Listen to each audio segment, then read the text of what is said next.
गुरुदेव मैं व्यापार करने जा रहा हूँ, आप आशीर्वाद दो। उन्होंने कहा आशीर्वाद मांगा नहीं जाता, कृपा मांगी नहीं जाती, सेवा ऐसे करो जैसे सोनिया बिहार के लोग करते हैं, कृपा अपने आप हृदय से मिल जाती है, आशीर्वाद हृदय से मिल जाता है।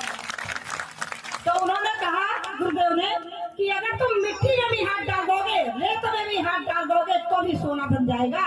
ये गुरुदेव के सत्य वचन। वो बच्चा यहाँ से उल्टा लौंग लेकर के जंगीबार गया।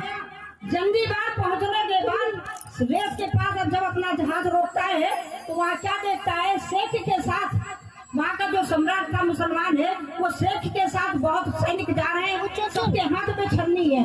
उसको ये नहीं समझ में आया कि हमारे भारत देश में अगर हमारे के पीएम जाते हैं या राष्ट्रपति जाता है, कोई भी जाते हैं, आजकल एमएलए भी जाते हैं, तब भी उनके साथ बाउंसर बंदूक वाले जाते हैं। पर यहाँ का शेख कैसा है कि यहाँ कोई बंदूकधारी नहीं सुरक्षा के लिए, सबके हाथ में छन्नी है। छन्नी का क्या मतलब है?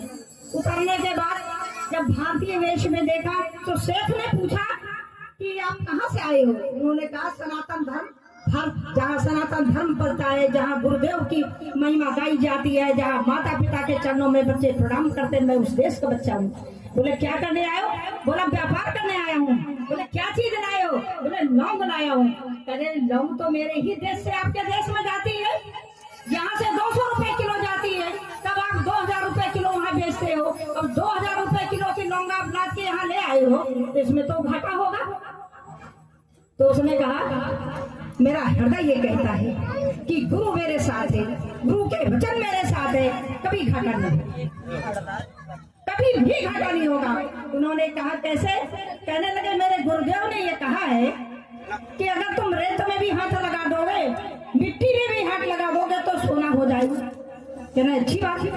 कहना अब आप ये बताइए कि आपके साथ जो इतने लोग जा रहे हैं, सबके हाथ में छन्नी है, ये छन्नी लेके कहाँ जा रहे हैं? तो बोले कल मैं यहाँ वॉकिंग पे आया था सुबह, तो मेरी कहीं हीरा की अंगूठी गिर गई है, ये लोग छानेंगे, जिसको मिल जाएगी उसे मैं आधा राजपाट दे दूंगा। तो कहने लगे इनको छानने दो, और मैं भी गुरु की बात में थोड़ा हाथ लगा के रेत उठा के देख लेता हूँ। उसने एक मुट्ठी रेत उठाई और जैसे गिराने लगा उसी के हाथ में उस शेख की अंगूठी आ गई। ये गुरु के वचन की महिमा होती है। यदि गुरु के वचन पे, गुरु के मंत्र पे हम डट जाए तो हमें तीनों लोग की कोई ऐसी संपदा नहीं है जो हमें प्राप्त ना।